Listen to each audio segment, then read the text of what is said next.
A raspy cough echoed through the grand room, bouncing off the oak-paneled walls. On the table, a silver-framed family photo sat slightly askew, reflecting the weary face of Henry Whitaker, the 72-year-old billionaire, once admired by the entire city, now quietly staring into the reflection of his own life. From the peak of power, he realized he had reached the loneliest place of all. In a mansion filled with light, only one question echoed in his mind. If I were to fall, would anyone stay for love, or only for what I own? That afternoon, Henry summoned the two men he trusted most to his estate, attorney Martin Cole and Dr. Alan Pierce. The room was so silent that even the sound of a pen gliding across paper could be heard. Henry looked at them, his voice hoarse but unwavering. I want to pretend I'm dying. I need to know who in my family truly loves me. Martin looked up, surprised but composed. If you've made your decision, I'll help. I'll open a private account and move half your assets there. That way, if anyone pretends to love you, they won't find it all. Dr. Allen studied Henry for a moment before saying softly, Then I'll make the announcement that you have terminal cancer, only 6 months left. I'll make it believable. No one will suspect a thing.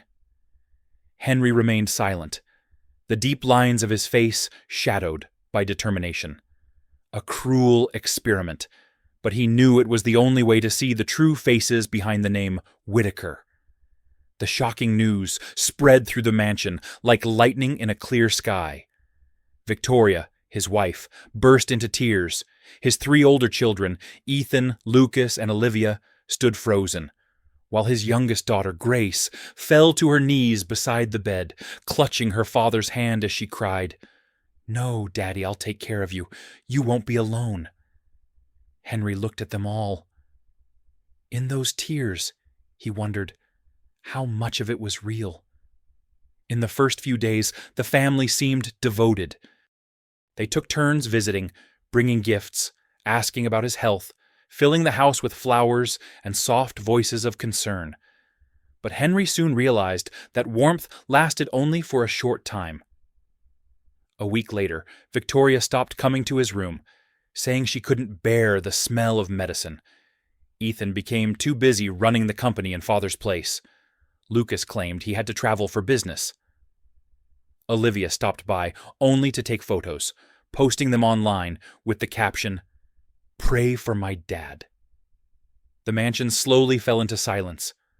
Only Grace remained, tending to her father day and night, changing his towels, cooking porridge, singing softly in her trembling voice. Daddy, I'm here. No matter what happens, I won't leave you. Her words pierced through him. In the darkness, he knew at least one heart still loved him for who he was. One morning, while Grace went out to buy medicine, Henry sat quietly by the window. The garden outside still bloomed, yet to him it looked faded and lifeless. He heard laughter drifting from downstairs, Victoria chatting on the phone, Ethan discussing business, and he understood that he had become a stranger in his own home.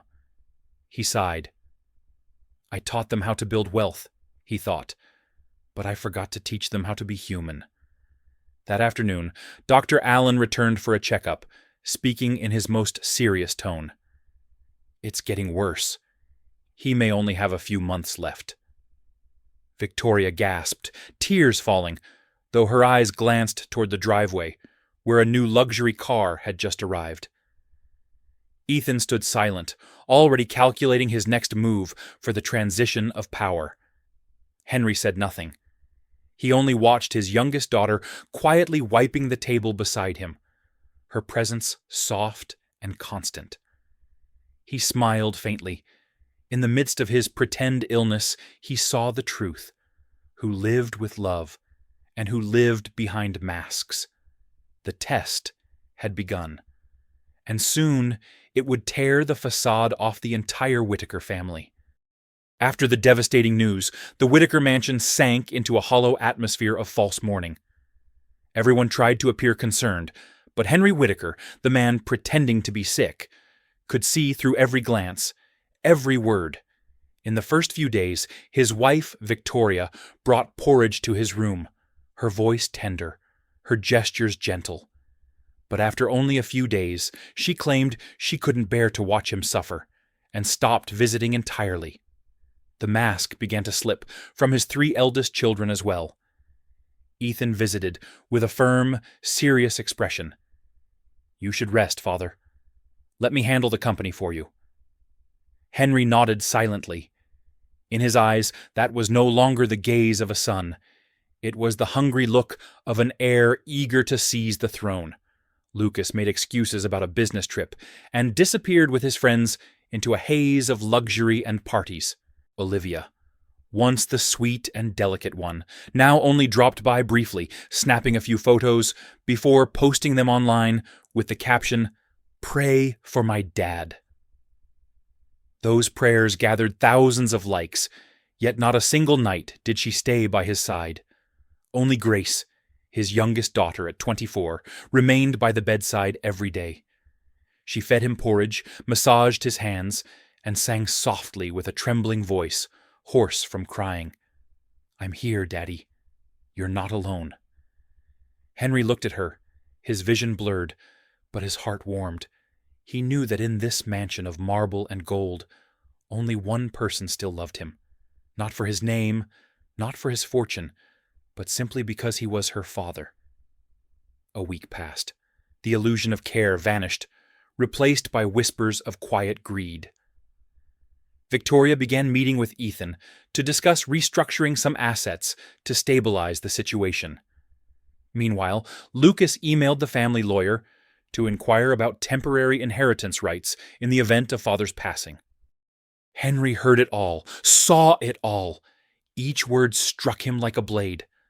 Lying there, staring at the ceiling, he wondered, perhaps when we give too much, people forget how to be grateful. One evening, Grace knocked on her mother's door, her voice shaking. "Mother, maybe we should take father abroad for treatment. There might still be hope." Victoria's answer was cold. "No, it's too expensive. And if he dies there, it would be a waste of money." Grace froze, the words echoing in her mind like lightning, splitting her heart in two. That night, she sat beside her father, holding his frail hand as tears fell silently. Henry opened his eyes and whispered, "Don't cry, Grace. Let them reveal who they are. Sometimes silence is the only way to see who truly loves you." While father and daughter stayed upstairs in quiet sorrow, the floor below came alive with laughter and music. Ethan was hosting a party to celebrate the company's new project. The sound of glasses clinking and champagne pouring echoed through the halls. Henry, lying in his bed, heard every noise, each one striking his heart like a hammer. "I'm only pretending to be ill," he thought, "but their hearts are truly dead." Grace rushed downstairs in panic and found Ethan raising his glass amid the celebration, laughing loudly. "My father may be dying, but Whitaker Company must live strong," she screamed. "Are you even your father's son anymore?" The entire room fell silent. Ethan froze, his jaw tight, his eyes cold as steel. Later that night, rain pattered against the windows. Henry gazed at the ceiling, his voice rasping weakly. "They're counting my days. Grace not to pray, but to divide what's left." She held his hand tightly, her voice trembling. "I'm here, Daddy. I won't let you be alone." Henry nodded softly, eyes glistening with pain and love. "Thank you, Grace. In this darkness, you are the only light." Outside, thunder rolled, a warning that the real storm was on its way, and the house of masks was about to shatter beneath the lightning of greed. The rain had just stopped, the sky still heavy with gray. In the vast bedroom of the Whitaker mansion, Henry lay still, listening to the laughter drifting up from downstairs. The clinking of glasses, the hum of music, the sounds of a party. He closed his eyes, his chest tightening. "I may be pretending to be ill," he thought, but they are the ones truly dying, consumed by greed. The next morning, Ethan entered his father's room, a folder in his hand. "Father, you should rest. I'll take over running the company." His voice was firm, his gaze cold. Henry looked at him and gave a faint smile. "Are you sure you're ready for that burden?" "I'm not afraid of burdens, only of being too late." The answer left Henry silent. He understood. Power had already blinded love. That same afternoon, Ethan sent a message to all employees announcing that he was now officially the head of Whitaker Holdings. A celebration was held at the company, bright lights flashing, music blasting. Walter Dean, a long-time employee, whispered, "He should have waited for Mr. Whitaker's approval." Ethan slammed his hand on the table. "I'm the boss now. Anyone who doesn't like it can leave." 3 employees were fired that very night. Meanwhile, Lucas, the second son, was plotting his own moves. He began discussing with his friends the sale of one of his father's most prized properties, the Suncrest Grand Hotel. Olivia, the eldest daughter, kept posting carefully curated photos and sentimental captions online, telling the emotional story of her dying father to gain sympathy from the public. Only Grace stayed by her father's side, feeding him soup and humming softly. "Daddy, I believe they're just scared. Maybe they'll change." Henry smiled faintly. "My dear, some people aren't afraid of losing their father. They're only afraid of losing their inheritance." One afternoon, Grace overheard her mother speaking on the phone downstairs. "If he dies soon, we'll still have time to sell some of the shares." The words froze her in place. She ran to her father's room, threw her arms around him, and wept. "They're not the same anymore, Daddy." Henry rested a trembling hand on her shoulder, his voice calm but heavy. "Let them show who they really are. Sometimes we have to see people's true nature to know who's worth keeping." By then, the company was beginning to crumble. Ethan's reckless decisions sent profits plunging and stock prices crashing. He still tried to appear confident, but every night he drowned his fear in alcohol. When Walter Dean, his father's most loyal employee, sent him a letter of advice, Ethan merely smirked. "My father's era is over. I'll do things my way." As for Lucas, blinded by his own greed, he sold the Suncrest Grand Hotel to a mysterious buyer, unaware that it was actually a representative of Martin Cole, Henry's lawyer, who had secretly ensured the property remained under Henry's name. One night, Grace couldn't find her father asleep. He was sitting by the window, staring out at the rain, his voice rough and weary. "I spent my life building an empire, but now it's collapsing, not because of enemies, but because of those who bear my own name." She took his hand. "I'll stay with you, no matter what happens." Henry looked at his youngest daughter, a faint but peaceful smile appearing on his face. "Thank you, my dear. When darkness surrounds us, even the smallest light can guide us home." Downstairs, shouting broke out. Ethan and Lucas were at each other's throats, chairs toppling, glass shattering. Victoria screamed, "Stop it! This is a home, not a battlefield." Grace rushed down the stairs, shouting through tears, "What are you doing? Father is still alive, and you're already dividing everything like strangers." The room went silent. At the top of the staircase stood Henry, frail but commanding, his eyes sharp with understanding. "Let them fight, Grace. Masks only fall when people believe no one is watching." He turned back toward his room, closing the door softly behind him. His voice carried faintly through the hall. "If family has a price, perhaps I was never rich enough to afford it." Outside, thunder cracked across the sky, lightning illuminating the mansion like a warning from above. The storm within the Whitaker family had truly begun. In the days that followed, the Whitaker mansion seemed cloaked in a cloud of darkness that refused to lift. The company was in chaos, and inside the house, each family member lived like a stranger under the same roof. From his sickbed, Henry silently witnessed everything, knowing that his test was reaching its breaking point. News of the company's decline weighed heavily on his heart. Ethan's grand project, Whitaker Lux, had failed miserably, unsold inventory piling up, stock prices plunging.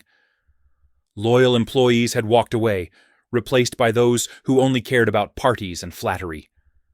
One morning, Grace brought him breakfast and found him staring silently at the television. The anchor's voice was clear. Whitaker Holdings loses 18% of its stock value in just 2 weeks. She panicked. "Daddy, what should I do?" Henry answered softly, "Do nothing. Let them see for themselves the price of arrogance." Meanwhile, Ethan was like a trapped animal, desperate and cornered. He barked orders, sell assets, borrow more money, but every bank turned him down. One trembling employee said, "No one wants to invest in a sinking empire, sir." Ethan slammed his hand on the desk, wine splashing across papers, the office light reflecting on the face of a man crushed by his own failure. At the same time, Lucas, in an attempt to save the family, secretly sold a large piece of land Henry once called the family's crown jewel. He didn't know the buyer was actually working for attorney Martin Cole, who was quietly safeguarding Henry's true legacy. When Grace learned of it, she rushed home to find her brothers shouting at each other. "You sold Father's land," she screamed. "I did it for the company," Lucas snapped back. "For the company? Or just to prove you're better than Father?" Ethan shot back. The two lunged at each other, furniture crashing, glass shattering. Grace broke down in tears. "Enough! Father's still alive, and you're already killing each other over money." From the staircase above, Henry watched with darkened eyes. "Let them fight," he murmured.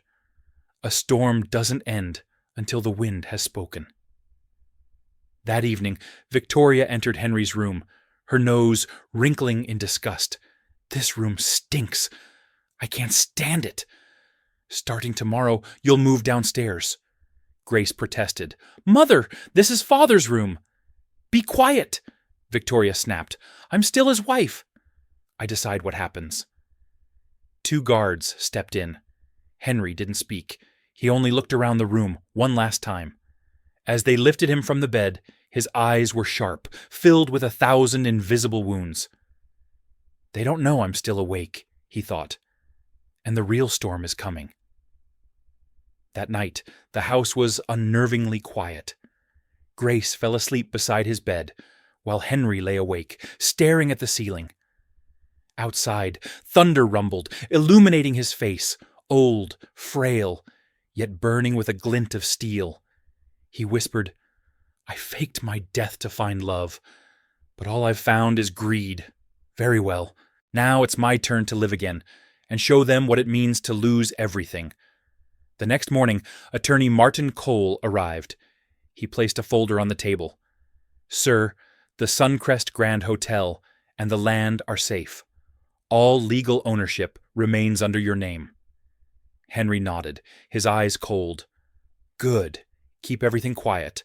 I'll return when they least expect it." Grace looked at her father and realized the man before her was no longer a frail patient. He was a father, ready to reclaim the soul of his family. That afternoon, Henry sat by the window, the breeze stirring softly through the curtains. Amid the faint sound of lingering rain, he whispered to himself, "Their love died of greed. But that same greed will be the fire that teaches them how to love again." A flash of lightning lit his face, half in light, half in shadow. And downstairs, his children had no idea that the man they thought was dying was about to return like the final storm. The storm had passed, leaving the sky heavy with the scent of rain. In the cold room on the first floor of the Whitaker mansion, Henry Whitaker sat silently by the window, watching raindrops slide down the glass.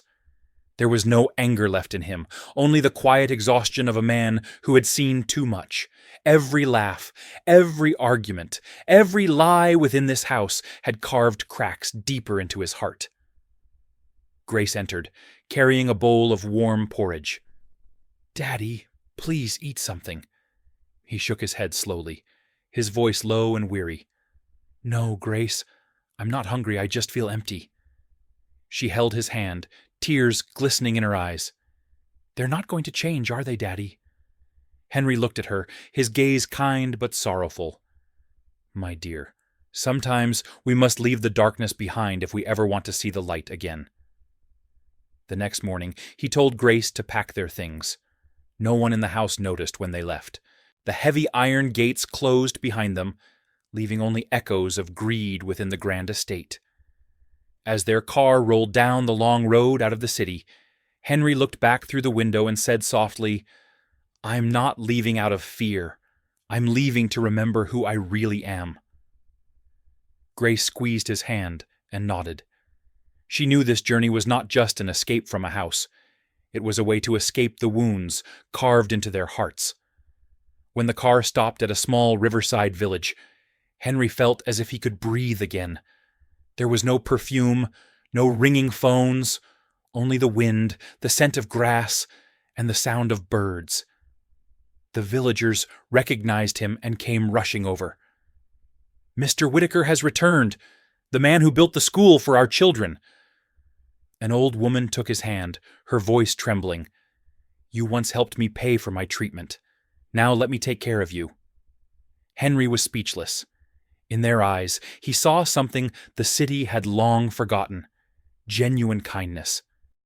The next day, a tall, thin man with silver hair arrived. It was Ezekiel Zeke Carter, the village healer. He took Henry's pulse and said, "You're not sick. Your heart is simply tired from losing faith." Henry smiled faintly. "You're right. I pretended to be ill to test the hearts of those around me." Zeke looked at him, half reproachful, half admiring. "That's a costly lesson. But you're still fortunate, because at least one person never forgot what love means." Grace sat beside him, her head bowed. Henry turned to her, gently squeezing her hand. "You, my daughter, are the only gift I've gained from this cruel experiment." The days in the village passed peacefully. Henry grew stronger, stepping outside to breathe the morning air and watch children playing under the trees. He realized true strength did not lie in bank accounts, but in the ability to give. One afternoon, he told Grace, "Do you see them, my dear? These people have nothing, yet they understand happiness. And we, who had everything, lost our souls." Grace asked softly, "Do you regret it, Daddy?" "No, my child, because this failure taught me what real love means." That night, sitting by the warm glow of a kerosene lamp, Henry opened his journal and wrote with trembling hands, "When we test the hearts of others, sometimes it is God testing our own. And through that, we finally see who stays when all the lights go out." Grace watched him, smiling through her tears. For the first time in months, she saw her father at peace. Not the cold billionaire of the past, but a man learning how to love again. The next morning, as the sun rose, Henry stood on the porch with his cane. Villagers waved, and golden light glinted off his silver hair. He said softly, "My daughter, I'm ready. When a heart has healed, it must return to where it once broke." Grace nodded. She knew her father had made up his mind. It was time to go back, not for revenge, but to restore justice and compassion to the name Whitaker. Dawn painted the small riverside village in shades of gold. The sound of roosters crowing, water flowing, and children laughing blended together like a symphony of peace. Henry Whitaker stood on the porch, breathing in the cool morning air.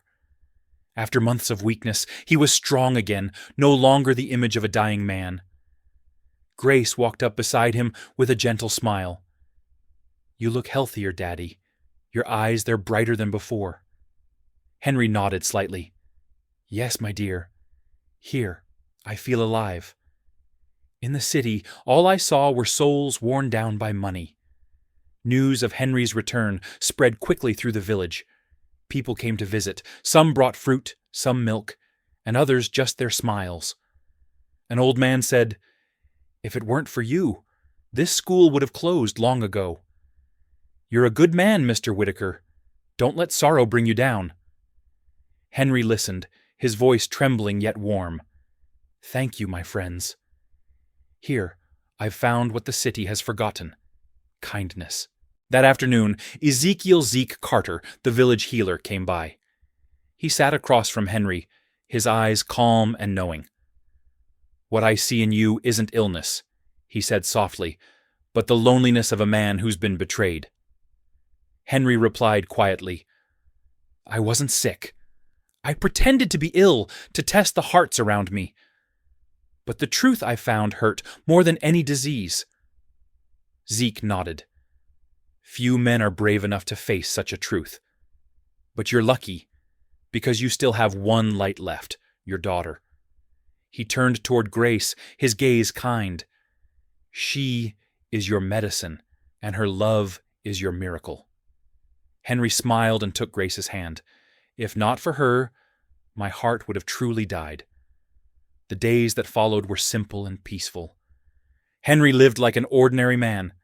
He helped repaint the schoolhouse, handed out gifts to the village children, and told them stories every evening.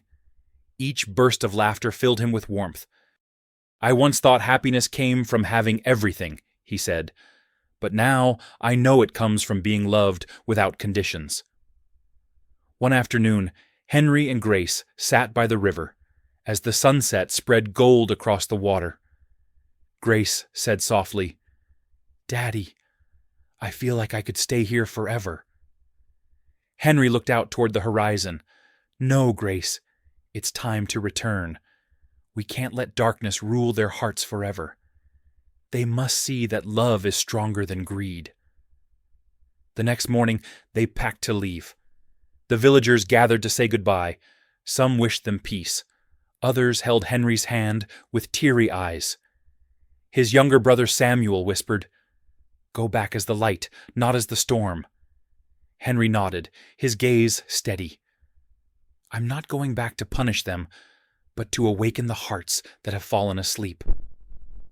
The car rolled down the dusty red road, past cornfields, toward the distant city. Henry looked out the window as sunlight touched his lined but radiant face. "Grace," he said quietly, "sometimes we must leave the grandest places to rediscover the value of simplicity." Grace squeezed his hand, smiling through tears. "And maybe it's that simplicity that taught us how to love sincerely." When the iron gates of the Whitaker mansion came into view after so many months, Henry took a deep breath. The house stood tall and silent, cold, empty, a shell without a soul. He turned to his daughter and whispered, "Now, my dear, watch closely. The test is about to end." The great doors creaked open, their hinges groaning like the past returning to life. Henry stepped inside, not as a frail, dying man, but as a father reborn, carrying the light he would use to face the shadows of his own family. The heavy iron gates creaked open, their hinges groaning as if dragging the weight of the past along with them. After months away, Henry Whitaker crossed the threshold of his own mansion. No longer frail or sickly, but standing tall, the presence of a man reborn. Beside him, Grace held her father's hand in silence, her heart pounding in her chest. The house was still grand, but it was cold and empty.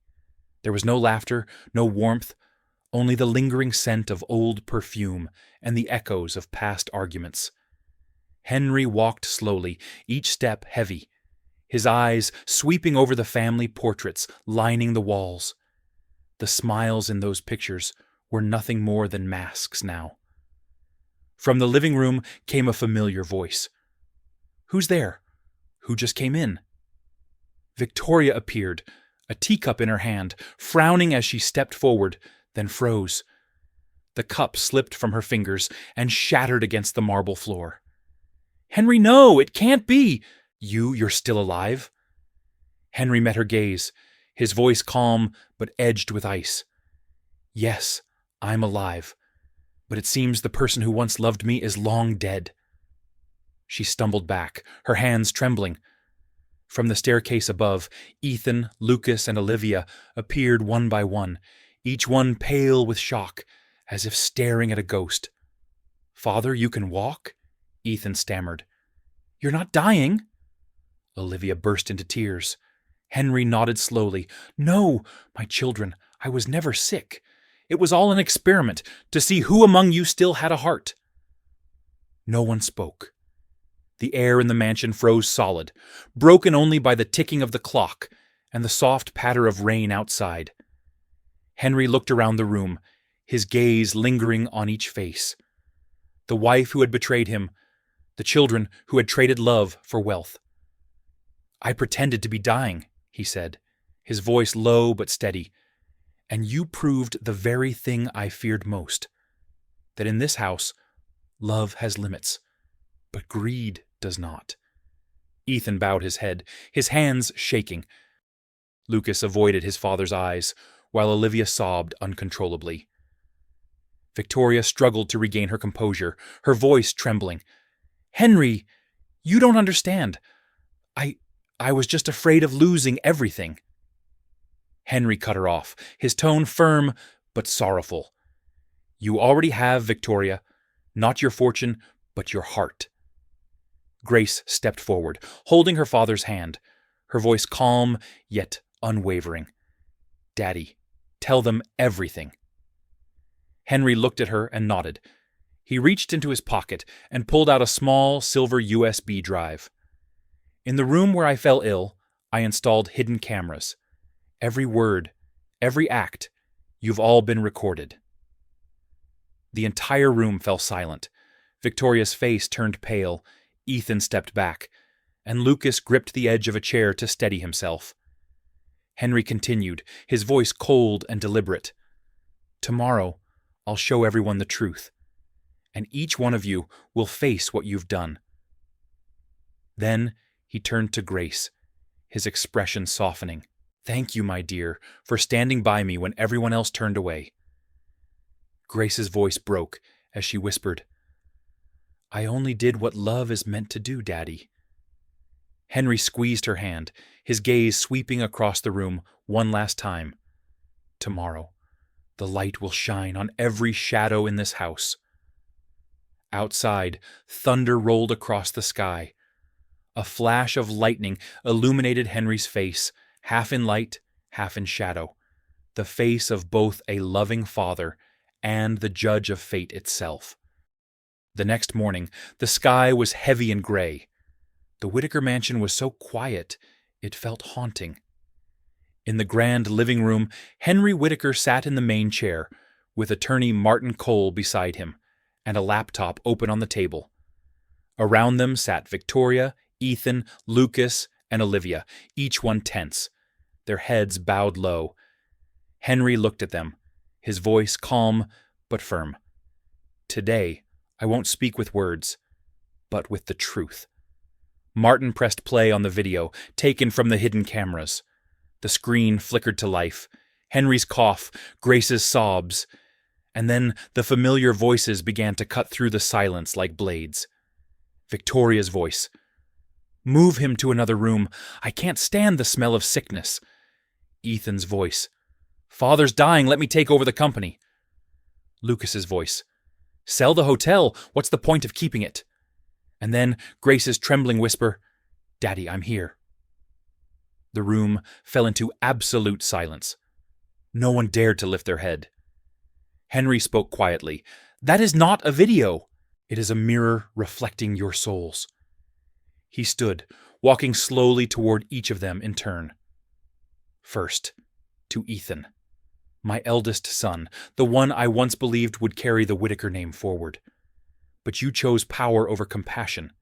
You fired loyal men, spent recklessly, and destroyed what we built.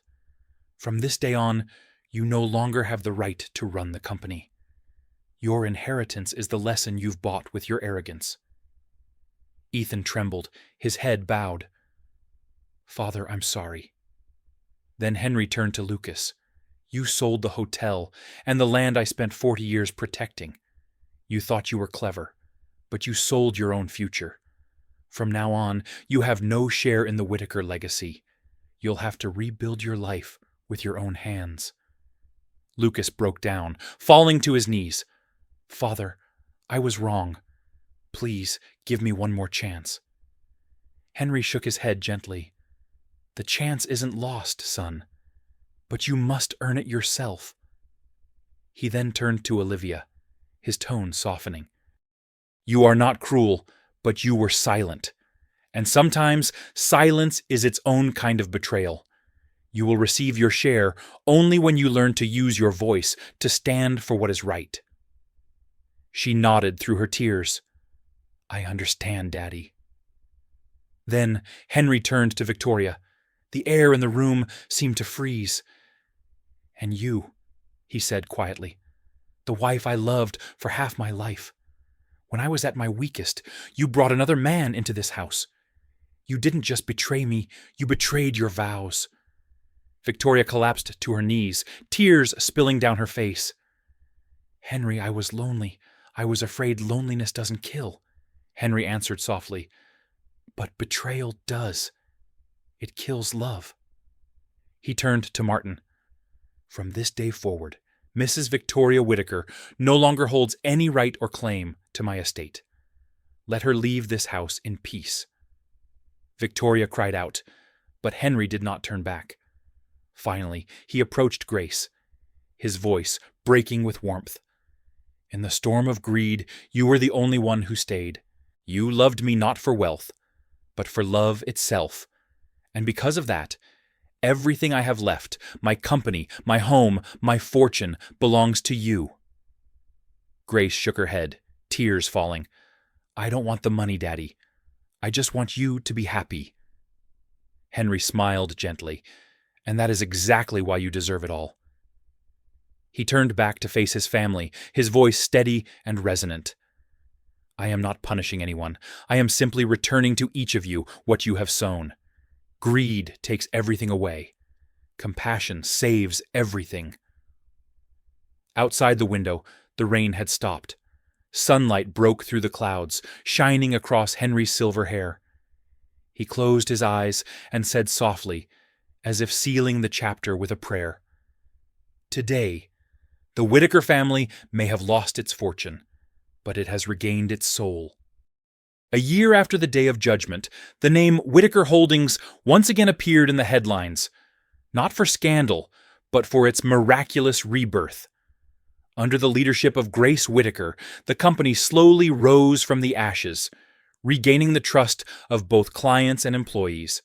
The headquarters glowed with light once more, but gone was the air of arrogance that once filled its halls. On the glass doors, a new motto was etched: "Integrity before profit." Grace, dressed simply in a white blouse, walked into the meeting room with a calm, confident smile. From today onward, she said, "Whitaker is not just a company. We are a family, a place where people are valued not for their titles, but for their character." Applause filled the room. In the back row, Henry sat quietly, his eyes gleaming with pride.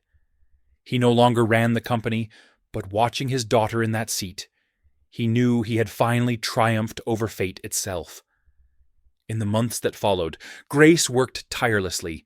She invited back employees who had been unfairly dismissed by Ethan. She visited each branch, listened to every story, and personally apologized to those who had once been hurt. The press began calling her the Heart of Whitaker, the soul of an empire that once had none.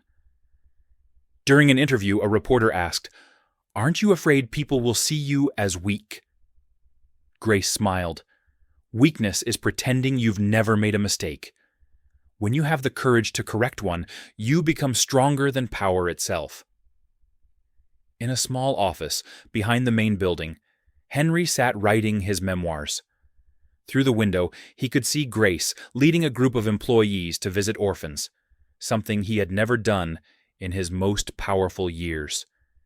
He smiled faintly and whispered to himself, "My daughter has turned legacy into light. And for me, seeing that light spread is enough." As for those who had once lost their way, Ethan now worked at a small firm, learning the meaning of humility. Lucas ran a small cafe in the suburbs, living simply and valuing every hard-earned dollar. Olivia managed the Whitaker Foundation, a charity helping underprivileged children go to school.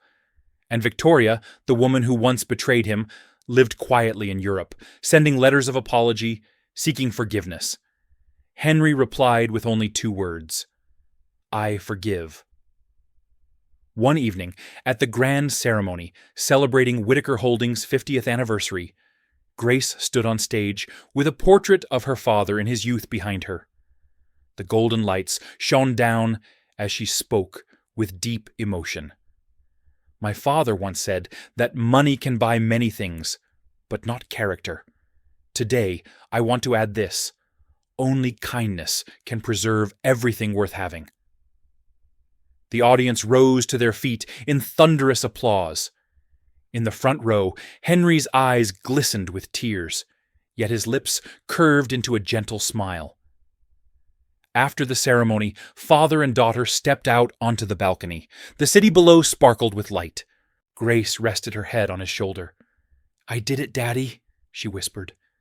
Henry held her hand and replied softly, "No, my dear, you did more than that. You saved the very soul of this family." A gentle breeze brushed past them, and the city lights reflected off their faces, one old, one young, both wearing the same serene smile.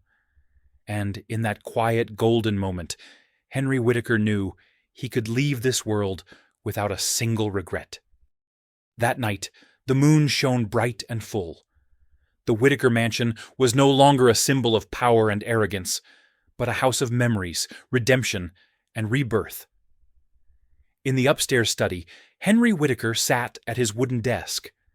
In front of him lay an old leather notebook, a pen, and a blank sheet of paper. The flickering candlelight cast a soft glow across his face, aged, calm, and illuminated by a peace he had not felt in 70 years. He took a deep breath and began to write. Each stroke of the pen was a heartbeat, each word a final message to those he had loved, resented, and tested. If anyone reads these words after I'm gone, know that I leave this world without bitterness. I only wish to remind you of the one truth I learned through tears. Money can build an empire, but only compassion can keep it alive. Outside the window, the wind rustled through the trees, carrying the scent of rain-soaked earth. Henry paused, glancing at a small photograph on the desk. An image of him and Grace in the countryside, their smiles bright and unguarded. He whispered softly, "If God granted me another chance, I would do it all again, but this time I would start with my heart." The next morning, Grace entered his room. Henry was sitting by the window, his face serene, his eyes closed. She thought he was asleep and called gently, "Daddy, it's time for your medicine." There was no reply. She moved closer and touched his hand. It was cold. On the desk, the ink on his final letter was still wet, beside a single white rose he had left unfinished in its vase. Grace froze. A quiet sob escaped her lips, fragile but deep enough to break the world. The entire house fell silent. News of Henry Whitaker's passing spread throughout the city, but no one spoke of him as the powerful billionaire anymore. Instead, they said, he was a man who died like a saint and lives on in the hearts of others. 3 days later, his funeral was held in the garden he had once planted with his own hands. There were no politicians or celebrities, only familiar faces. Former employees, villagers, children from the scholarship fund Grace had founded, and people he had helped throughout his life. They came with flowers, candles, and stories, simple human stories about the man he had become. Among the crowd stood Ethan, Lucas, Olivia, and even Victoria, each of them silent, heads bowed. Ethan was the one who gave the eulogy. Our father didn't teach us how to make money. He taught us how to live with purpose. We lost him once to our own greed, but he gave us the chance to find ourselves again. Tears streamed down his face. Lucas stood beside him, murmuring, "Now I understand. Father never tested us to punish us. He just wanted us to learn what it means to be human." Victoria, her hair now silver, clutched a bouquet of white roses in her trembling hands. "Henry," she whispered, "I was wrong. I only pray that someday you can forgive me." Grace said nothing. She simply placed her hand on the casket and whispered, "You lived like a king, but you left like a father, and that's what I'm proudest of." After the funeral, Grace returned to her father's study. His notebook still lay on the desk. She opened it and read the final lines he had written. "I am not afraid of death. I am only afraid that people will forget one another. If anyone asks what my legacy is, tell them this. Henry Whitaker's legacy is not his fortune, but the heart of his daughter. For as long as she knows how to love, the Whitaker name will live forever." Grace gently closed the notebook, tears falling onto its worn leather cover. She took a deep breath, stood up, and looked at the large portrait of her father hanging on the wall. Her voice trembled, but was filled with strength.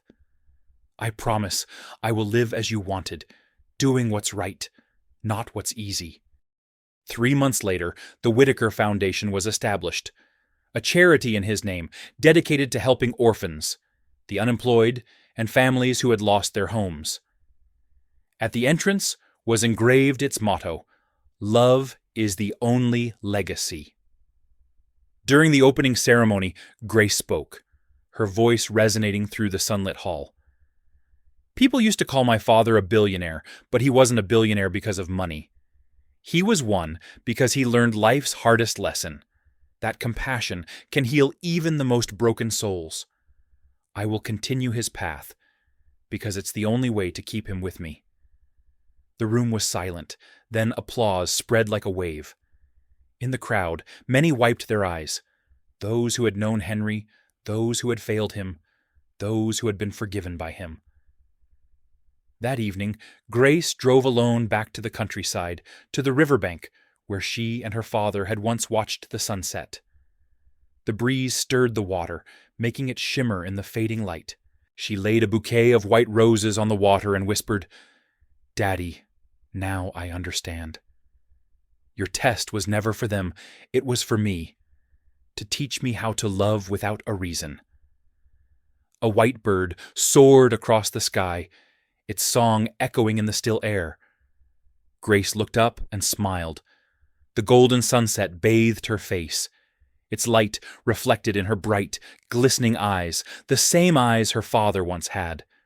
Henry Whitaker was gone, but his soul lived on in every act of kindness, every smile, every moment of compassion that Grace carried forward.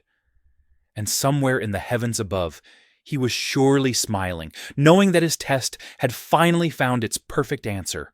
Love conquers all. There are lessons in life that only reveal themselves when we lose everything, fame, fortune, and power.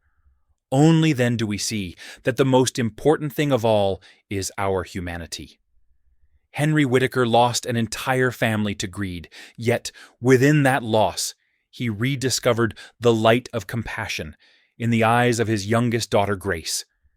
He did not leave behind hundreds of buildings or staggering numbers on a financial report. What he left was an invisible legacy, a belief that in a world full of calculation and ambition, kindness still holds value and still has the power to heal. Because in the end, power fades, money runs out, and the only thing that remains is how we treat one another. Henry may be gone, but his story lives on in every heart, as a reminder that sometimes the greatest thing we can build is not an empire, but the salvation of the souls we love. If you have ever been hurt by the coldness of the world, remember that even a single act of genuine kindness can change the small world around you. Because, as Henry Whitaker once said, when we sow kindness into the world will return it with love. If this story touched your heart, hit like, share it to spread the message of love and compassion, and subscribe so you don't miss the next inspiring story. Leave a comment with 3 words: love over greed, to say that you too believe love is stronger than greed.